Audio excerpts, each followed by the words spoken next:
গাভী দুধ দেওয়ার সময় যদি লাথি মারে, অনেকে আমাকে বলেছেন, হুজুর মুহতারাম, আমি গাভী পশু পালি, আমি গাভীর থেকে দুধ দোহাই, সেইগুলো বাজারে বিক্রি করি, কিন্তু আমার গাভী এত জোরে জোরে লাথি মারে, এত খারাপ আচরণ করে আমাদের সাথে যে আমরা তাকে খাওয়াতে পারি না, তার কাছ থেকে দুধ দোহাতে পারি না।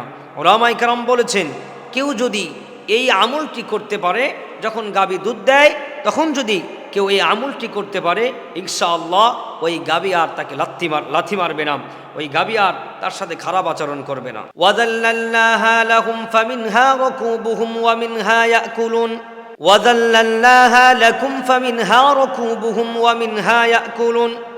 প্রিয় ভাই, এটি সাধারণ কোনো দোয়া না। সূরাতুল ইয়াসিন, বিজ্ঞানময় সূরা, সূরা ইয়াসিনের ৭২ নম্বর আয়াতের মধ্যে আল্লাহ সুবহানাহু ওয়া তাআলা এই আয়াতটি আমাদের মাধ্যমে জানিয়ে দিলেন, আমরা যদি গাভী দুধ দেওয়ার সময় যদি গাভী আমাদেরকে লাথি মারে, বিজ্ঞানময় সূরা ইয়াসিনের ৭২ নম্বর আয়াত যদি তেলাওয়াত করে ওই গাভীর গায়ে ফু দিতে পারি, সঙ্গে সঙ্গে গাভী লাথি দেওয়া বন্ধ করে দিবেন। সুবহানাল্লাহ।